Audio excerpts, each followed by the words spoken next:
നമസ്കാരം. The path is the goal എന്ന discussion സീരീസിൻ്റെ അടുത്ത സെഷനിലേക്ക് ഏവർക്കും സ്വാഗതം. നമുക്ക് ആദ്യം മെഡിറ്റേഷൻ ചെയ്യാം. കണ്ണുകൾ അടച്ച് ശാന്തമായിരിക്കൂ.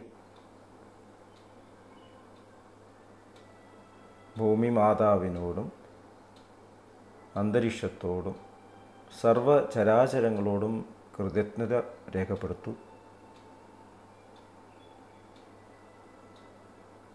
ഭൂമി മാതാവിൻ്റെ ഹീലിംഗ് എനർജി കാലുകളിലൂടെ ശരീരം മുഴുവൻ വ്യാപിക്കുന്നതായും ശരീരത്തിലെ എല്ലാ ഭാഗങ്ങളെയും എല്ലാ കോശങ്ങളെയും റിലാക്സ് ചെയ്യാൻ സഹായിക്കുന്നതായും അനുഭവിക്കൂ.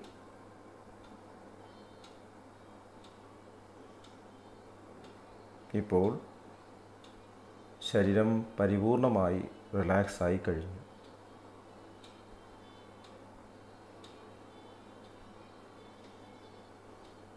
ഈ റിലാക്സേഷൻ ഹൃദയത്തിൽ അനുഭവിക്കൂ.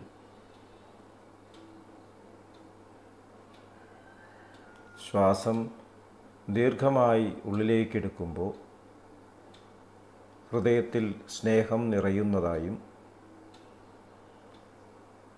ശ്വാസം പുറത്തേക്ക് വിടുമ്പോൾ സ്നേഹം പ്രപഞ്ചം മുഴുവൻ വ്യാപിക്കുന്നതായും അനുഭവിക്കൂ.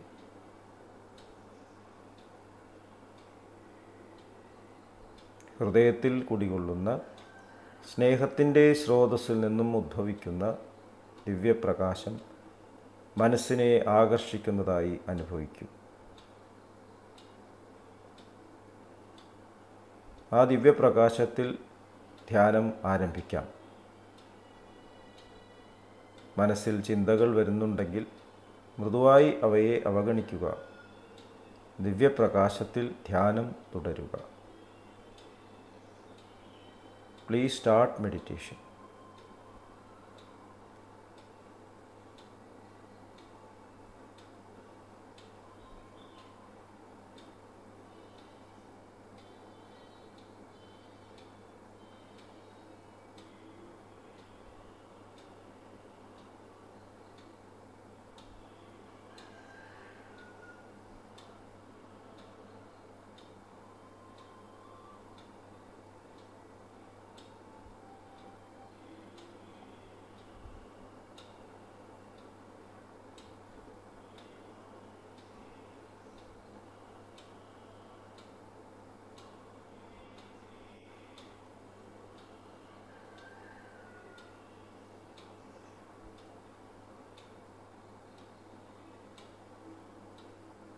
ഓക്കെ, ആ കണ്ടീഷൻ ഹൃദയത്തിൽ നിലനിർത്തി പതുക്കെ കണ്ണുകൾ തുറക്കൂ.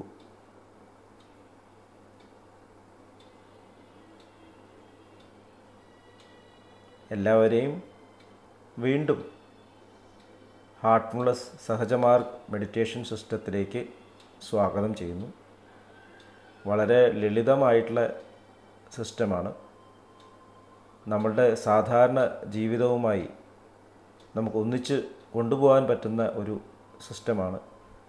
അപ്പോൾ ജീവിതത്തിൽ ആധ്യാത്മികതയുടെ പ്രാധാന്യം മുമ്പ് സൂചിപ്പിക്കുകയുണ്ടായി. ആധ്യാത്മികമായിട്ടുള്ള ഭാഗവും ഭൗതികമായിട്ടുള്ള ഭാഗവും രണ്ട് ചിറകുകൾ പോലെയാണ് എന്ന് സഹജമാർഗത്തിലെ ഗുരുനാഥനായിട്ടുള്ള ബാബുജി മഹാരാജ് പറഞ്ഞിട്ടുണ്ട്. ഇപ്പോൾ ഒരു പക്ഷിക്ക് പറക്കണമെങ്കിൽ രണ്ട് ചിറക് വേണം. അപ്പോൾ ഇത് തിരിച്ചറിഞ്ഞ് ഒരു ആധ്യാത്മിക സാധനയിലേക്ക് എല്ലാവരും വന്നു ചേരണം. ഹാർട്ട്ഫുൾനെസ് വളരെ ലളിതമാണ്. അതുകൊണ്ടാണ് അതിലേക്ക് ഇൻവൈറ്റ് ചെയ്തത്. അപ്പോൾ എങ്ങനെ ജോയിൻ ചെയ്യാം എന്നുള്ളതിനെ കുറിച്ചിട്ടുള്ള ഡീറ്റെയിൽസ് ഈ ചാനലിൻ്റെ ഡിസ്ക്രിപ്ഷൻ പ്ലേസിൽ അവിടെ നൽകിയിട്ടുണ്ട്. നമ്മൾ ലാളിത്യത്തെക്കുറിച്ചാണ് ഡിസ്കസ് ചെയ്തുകൊണ്ടിരിക്കുന്നത്. It is as it is, അതാണ് സിംപ്ലിസിറ്റി അഥവാ ലാളിത്യം. അത് തന്നെയായി നിലകൊള്ളുന്നു. അതിന് നിലകൊള്ളാൻ വേറെ ഒന്നും ആവശ്യമില്ല. Simplicity is the essence of nature എന്നാണ് ബാബുജി മഹാരാജ് പറഞ്ഞിട്ടുള്ളത്. നേച്ചറിൻ്റെ എസെൻസാണ്, സത്തയാണ്. അപ്പോൾ നമ്മൾ ശ്രദ്ധിച്ച് നോക്കിക്കഴിഞ്ഞാൽ സിംപ്ലിസിറ്റി എന്ന് പറഞ്ഞാൽ ആ പൂർണ്ണമായിട്ടുള്ള സത്യത്തിൻ്റെ സ്വഭാവം തന്നെയാണ്. ആ പൂർണ്ണതയുടെ സ്വഭാവം തന്നെയാണ്.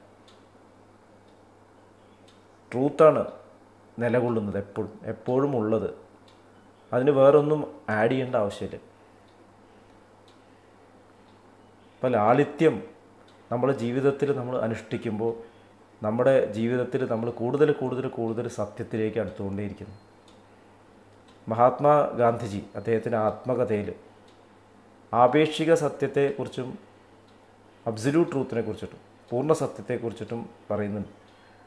നമ്മൾ ജീവിക്കുന്ന ഈ ലോകത്തിൽ നമുക്ക് റിലേറ്റീവ് ട്രൂത്തിലേ ജീവിക്കാൻ സാധിക്കുള്ളൂ. നമ്മൾ എന്ത് ചെയ്യുകയാണെങ്കിലും അത് ആപേക്ഷികമാണ്. ആൽബർട്ട് ഐൻസ്റ്റീൻ എന്ന് പറഞ്ഞിരിക്കുന്നു, സൂര്യൻ കിഴക്കുദിക്കുന്നു, പടിഞ്ഞാറ് അസ്തമിക്കുന്നു, അതും ആപേക്ഷികമാണ്. ഭൂമി സൂര്യനെ ചുറ്റുന്നു, അതും ആപേക്ഷികമാണ്. സമയം ആപേക്ഷികമാണ്. അപ്പോൾ നമ്മൾ എന്ത് പ്രവൃത്തി ചെയ്താലും അതിൽ പൂർണ്ണത വരില്ല. പക്ഷേ ഇത് മനസ്സിലാക്കിക്കൊണ്ട് എല്ലാ നിയമങ്ങളെയും പാലിച്ചുകൊണ്ട് തന്നെ നമ്മുടെ ഉള്ളിലുള്ള ആ പൂർണ്ണതയുമായിട്ട് പൊരുത്തപ്പെട്ടിട്ട് നമ്മൾ ജീവിക്കുമ്പോൾ നമ്മൾ ആ യാത്രയിലാണ്. സഹജമാർഗത്തിൻ്റെ ഇപ്പോഴത്തെ ഗുരുനാഥനായിട്ടുള്ള ദാജി എഴുതിയിട്ടുള്ള ഹാർട്ട്ഫുൾനെസ് വേ എന്ന പുസ്തകത്തിലുണ്ട്. ദാജി അതിൽ അസിംപ്റ്റോട്ട് എന്നുള്ള ഒരു സിദ്ധാന്തത്തെക്കുറിച്ച് പറയുന്നുണ്ട്. 2 വരകൾ നമ്മളിപ്പോൾ സമാന്തര രേഖകൾ എന്ന് പറയും, പാരലൽ ലൈൻസ്, ഒരിക്കലും കൂട്ടുമുട്ടാത്ത രേഖകൾ. അസിംപ്റ്റോട്ട് എന്ന് പറഞ്ഞാൽ അങ്ങനെയല്ല, ഒരു വര മറ്റേ വരയുടെ അടുത്തേക്ക് വരുന്നു, ഒരിക്കലും കൂട്ടുമുട്ടുന്നില്ല, പക്ഷേ അടുത്തടുത്ത് പോകുന്നു. അതുപോലെയാണ് ആപേക്ഷിക സത്യത്തിൽ ജീവിക്കുന്ന നമ്മൾ അബ്സല്യൂട്ട് ട്രൂത്തിലേക്കുള്ള യാത്ര. നമ്മൾ വളരെ തൊട്ടടുത്ത് എത്തിച്ചേരുന്നു. അത് നമ്മുടെ ജീവിതത്തിൽ വിനയം കൊണ്ടുവരുന്നു. കാരണം അതുപോലെ ആവാൻ സാധിക്കില്ല എന്നുള്ളൊരു വിനയം. അതുപോലെ തന്നെ നമ്മുടെ ഉള്ളിൽ പ്രാർത്ഥനാഭാവം കൊണ്ടുവരുന്നു. നമുക്ക് ആ പൂർണ്ണതയുമായി യോജിച്ച് പോകാനുള്ള ആ റെസ്റ്റ്ലെസ്നെസ് ക്രിയേറ്റ് ചെയ്യുന്നു. അപ്പോൾ നമ്മുടെ ജീവിതത്തിൽ ആ പൂർണ്ണത ക്രമേണ റിവീൽ ചെയ്യുന്ന ഒരു അത്ഭുതം നമുക്ക് അതിലൂടെ കാണാൻ സാധിക്കുന്നു. അപ്പോൾ ആ പൂർണ്ണ സത്യത്തിൽ എത്തിച്ചേരുന്നത് വരെ ഈ ആപേക്ഷികമായിട്ടുള്ള ഈ സത്യത്തിൽ ഞാൻ പിടിച്ചു നിൽക്കും എന്നാണ് മഹാത്മാഗാന്ധിജി പറയുന്നത്. അപ്പോൾ അദ്ദേഹം ഈ യാത്രയെ സത്യാഗ്രഹം എന്നാണ് വിളിച്ചിട്ടുള്ളത്. സത്യത്തെ ആഗ്രഹിക്കുക. സത്യം എന്ന് പറഞ്ഞാൽ എന്താണ്? ഗാന്ധിജിയെ സംബന്ധിച്ചിടത്തോളം ട്രൂത്ത് ഇസ് ഗോഡ് എന്നാണ്. ഈശ്വരൻ സത്യമാണ് എന്ന് പറയും, പക്ഷേ ഗാന്ധിജി പറയുന്നത് സത്യം തന്നെയാണ് ഈശ്വരൻ. അപ്പോൾ ആ സത്യത്തിലേക്ക് ഉയരാനുള്ള ആ ആഗ്രഹം, ആ ത്വര, ആ റെസ്റ്റ്ലെസ്നെസ്, അതാണ് സത്യാഗ്രഹം. അപ്പം അത് ഇൻഡിവിജ്വലായിട്ടുള്ള ഒരു ജേണിയാണ്. നമ്മൾ ലോകത്തിനെ മുഴുവൻ നന്നാക്കാൻ ശ്രമിച്ചാൽ ഒരിക്കലും നമുക്ക് നടത്താൻ പറ്റില്ല. പക്ഷേ ഇൻഡിവിജ്വലായിട്ടുള്ള എവല്യൂഷൻ നമ്മുടെ കയ്യിലാണ്. ഞാൻ ബെറ്റർ ആവും എന്ന് തീരുമാനിക്കുകയാണെങ്കിൽ ഞാൻ കൂടുതൽ സത്യസന്ധനാവും, കൂടുതൽ ഞാൻ സ്നേഹത്തിൽ ഉയരും. അങ്ങനെ ഒരാൾ തീരുമാനിക്കുകയാണെങ്കിൽ, ഡിറ്റർമിൻഡായിട്ട് പ്രവർത്തിക്കുകയാണെങ്കിൽ ഈ പ്രപഞ്ചത്തിൽ ഒരു ശക്തിക്കും തടസ്സപ്പെടുത്താൻ സാധിക്കില്ല. എന്തൊക്കെ അനുഭവം ഉണ്ടെങ്കിലും ആ അനുഭവങ്ങളെല്ലാം ആക്സെപ്റ്റ് ചെയ്തുകൊണ്ട് തന്നെ മുന്നോട്ട് പോയിക്കൊണ്ടിരിക്കും. വെറുക്കുന്നവനെ കൂടിയും സ്നേഹിക്കുക. അബ്രഹാം ലിങ്കൺ പറഞ്ഞിട്ടുണ്ട്, ഒരു ശത്രുവിനെ ഇല്ലാണ്ടാക്കാനുള്ള ഏറ്റവും എളുപ്പ വഴി അദ്ദേഹത്തെ മിത്രമാക്കുക എന്നുള്ളതാണ്. അപ്പോൾ ശത്രുത ഇല്ലല്ലോ. അപ്പോൾ അതുപോലെ നമ്മൾ സ്നേഹിക്കുമ്പോൾ നമ്മുടെ ഉള്ളിലുള്ള നെഗറ്റിവിറ്റി പോകുന്നു. എല്ലായിടത്തേക്കും സ്നേഹം ഒരേപോലെ പ്രവഹിക്കുന്ന തലത്തിലേക്ക് നമ്മൾ മാറണം. അതാണ് അബ്സല്യൂട്ട് എന്ന് പറയുന്നത്. അതിനാണ് നമ്മൾ ഈശ്വരൻ എന്ന് പറയുന്നത്. അവിടെ വിവേചനങ്ങളില്ല. അപ്പോൾ നമ്മൾ എവിടെയെങ്കിലും നമുക്കൊരു കൂടുതൽ താല്പര്യം തോന്നുക, അല്ലെങ്കിൽ ഒരു കുറവ് താല്പര്യം കാണുക, നമ്മളവിടെ ശ്രദ്ധിക്കേണ്ട ആവശ്യമുണ്ട്. നമ്മൾ ഇൻഡിവിജ്വലായിട്ട് തന്നെ കറക്റ്റ് ചെയ്യേണ്ട ആവശ്യമുണ്ട്. അതാണ് അറ്റാച്ച്മെൻറ്റ് എന്ന് പറയുന്നത്. നമ്മൾ എന്തെങ്കിലും ഒരു കാര്യത്തിന് കൂടുതൽ ആഗ്രഹിക്കുക. അപ്പോൾ ആഗ്രഹം എന്ന് പറയുന്നത് പോസിറ്റീവ് മാത്രമല്ല, നെഗറ്റീവും ആഗ്രഹമായിട്ട് തന്നെ മാറുന്നു. നമ്മൾ എന്തെങ്കിലും ഒരാളെ അവോയ്ഡ് ചെയ്യണം എന്നുള്ളതും ഒരു ആഗ്രഹം തന്നെയായിട്ട് മാറുകയാണ്. അത് നമ്മൾ കോൺസ്റ്റൻ്റായിട്ട് നമ്മൾ അലട്ടിക്കൊണ്ടിരിക്കുന്നു. അയാൾ വന്നാൽ നമുക്ക് സഹിക്കാൻ പറ്റില്ല, ആ അനുഭവം നമുക്ക് സഹിക്കാൻ പറ്റില്ല, നമ്മളതൊന്ന് മാറി നിൽക്കുന്നു. അപ്പോൾ ലൈക്സ് ആൻഡ് ഡിസ്ലൈക്സ് ഇത് രണ്ടും ഇതിൽ പെടുന്നു. അപ്പോൾ ഈ ലോകത്തിൽ ആഗ്രഹങ്ങളില്ലാതെ നമുക്ക് ജീവിക്കണം എന്നാണ് പല പ്രഗത്ഭന്മാരായിട്ട് തത്വചിന്തകന്മാർ മാസ്റ്റേഴ്സും പറഞ്ഞിട്ട് ഡിസയർ ഇല്ലാണ്ടാവുക. പക്ഷെ എങ്ങനെയാണ് ഡിസയർ ഇല്ലാണ്ടാവുക? ഒരു മരം മുറിക്കണമെന്നുണ്ടെങ്കിൽ മരത്തിൻ്റെ ഓരോ ഇലയും ഓരോ കൊമ്പും പൊട്ടിച്ച് മരം മുറിക്കാൻ പറ്റും. നമുക്ക് അതിൻ്റെ റൂട്ട് തന്നെ കട്ട് ചെയ്യണം. അതുപോലെ നമ്മുടെ ജീവിതത്തിൽ ഓരോ ആഗ്രഹം നമ്മൾ ഇല്ലാണ്ടാക്കാൻ തുടങ്ങി കഴിഞ്ഞാൽ വേറെ ആഗ്രഹം പൊന്തി വരും. അപ്പോൾ എന്താണ് വഴി? നമ്മൾ ശരിയായിട്ടുള്ള ഗോളിലേക്ക് തിരിയണം. ഇപ്പോൾ സഹജമാർഗം ഒരിക്കലും ചെയ്യരുത്, ഡോണ്ട് എന്ന് പറയില്ല. ഇത് ചെയ്യൂ. ഇപ്പോൾ ചാരുജി മഹാരാജ് പറയാറുണ്ട്, നമ്മളൊരു വഴിക്ക് പോകാൻ ആഗ്രഹിക്കുമ്പോൾ നമ്മൾ ചോദിക്കുകയാണ് അങ്ങോട്ടുള്ള വഴി എന്താണ്. അപ്പോൾ അത് ഉപദേശിക്കുന്ന ആൾ പറയുന്നത് ഇടത്തോട്ട് തിരിയരുത്, വലത്തോട്ട് തിരിയരുത്, മുകളിലേക്ക് പോകരുത്, താഴേക്ക് പോകരുത്. ഇതൊക്കെ പറയുകയാണെങ്കിൽ നമ്മൾ ചോദിക്കും നിങ്ങൾ ചെയ്യേണ്ടാത്ത കാര്യമല്ലേ പറയണത്, എന്താണ് ചെയ്യേണ്ടത് എന്ന് പറയൂ, എവിടേക്കാണ് പോകേണ്ടത്, ഈ റൂട്ടാണ് വേണ്ടത്. ഇതാണ് നമ്മൾ ഡോണ്ടിനെ പറ്റി സംസാരിക്കുമ്പോഴുള്ള പ്രശ്നം. അത് ചെയ്യരുത്, ഇത് ചെയ്യരുത് എന്ന് പറയുമ്പോൾ എന്താണ് ചെയ്യേണ്ടത് എന്ന് നമുക്കറിയാതെ പോകുന്നു. നേരെ മറിച്ച് ശരിക്കുള്ള റൂട്ട് മനസ്സിലായാലും എന്താണ് ശരിക്കുള്ള നമ്മുടെ ഗോൾ എന്ന് മനസ്സിലായി കഴിഞ്ഞാൽ അതോടുകൂടിയിട്ട് മറ്റേ ഗോൾസൊക്കെ നമ്മൾ ഡിസ്റ്റർബ് ചെയ്യാതെ ആവും. നമുക്ക് അങ്ങോട്ട് നോക്കാം, പക്ഷേ നമ്മൾ ഡിസ്റ്റർബ് ചെയ്യാതെ മാറും. അപ്പോൾ ഇതാണ് യഥാർത്ഥത്തിൽ സത്യാഗ്രഹം എന്നുള്ള വാക്കിൻ്റെയും അർത്ഥം. നമ്മൾ ഒരാഗ്രഹം മാത്രമേ പാടും, അതാണ് സത്യത്തെ ആഗ്രഹിക്കുക. സഹജമാർഗത്തിലെ ഗുരുനാഥനായിട്ടുള്ള ബാബുജി മഹാരാജ് പറയുന്നുണ്ട് അതിനെ ആഗ്രഹം എന്ന് വിളിക്കാൻ പറ്റില്ല എന്നാണ്.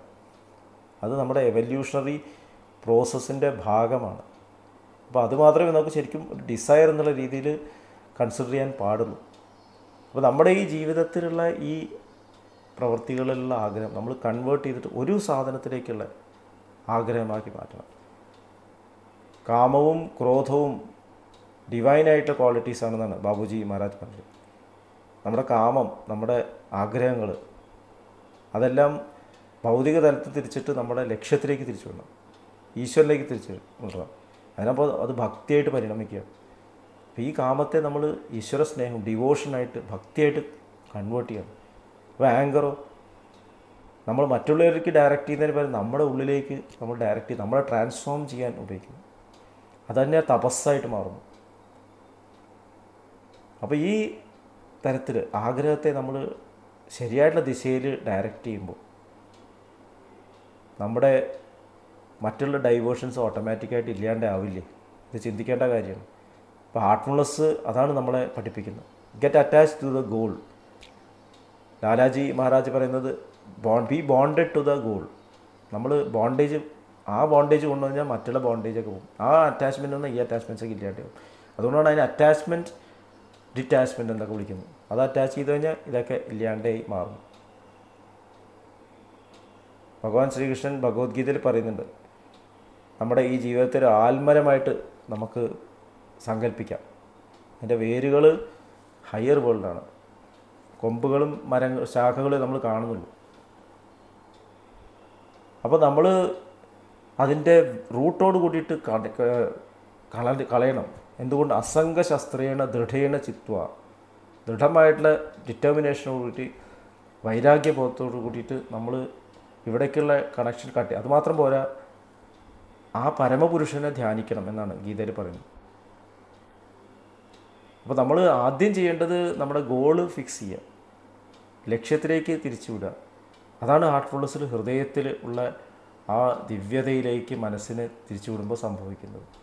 അതിനൊരു സങ്കല്പം കൊടുത്തിട്ടുണ്ട്, ലൈറ്റ്.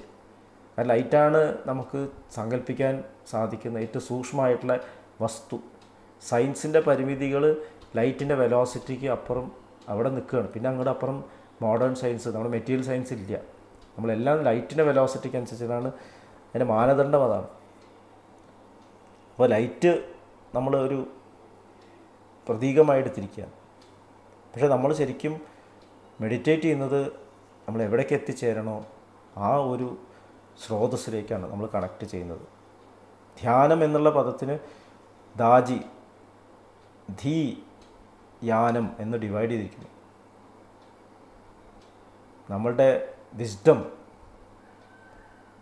അത് ആ ലക്ഷ്യത്തിലേക്ക് യാത്ര ചെയ്യാൻ ഉപയോഗിക്കേണ്ട വെഹിക്കിൾ ആണ് ധ്യാനം എന്ന് പറയുന്നത്. അപ്പോൾ എല്ലാവരെയും വീണ്ടും ഈ ഹാർട്ട്ഫുൾനെസ് സിസ്റ്റത്തിലേക്ക് സ്വാഗതം ചെയ്തു. നമ്മുടെ ജീവിതത്തിൽ ലാളിത്യം കൊണ്ടുവരാൻ ഗോൾ ഫിക്സിംഗ് ആണ് ഏറ്റവും ഇമ്പോർട്ടൻറ്റ് എന്നുള്ള ഈ ഒരു ചിന്തയോട് കൂടിയിട്ട് ഇന്നത്തെ ഡിസ്കഷൻ ഇവിടെ അവസാനിപ്പിക്കാം. നന്ദി, നമസ്കാരം.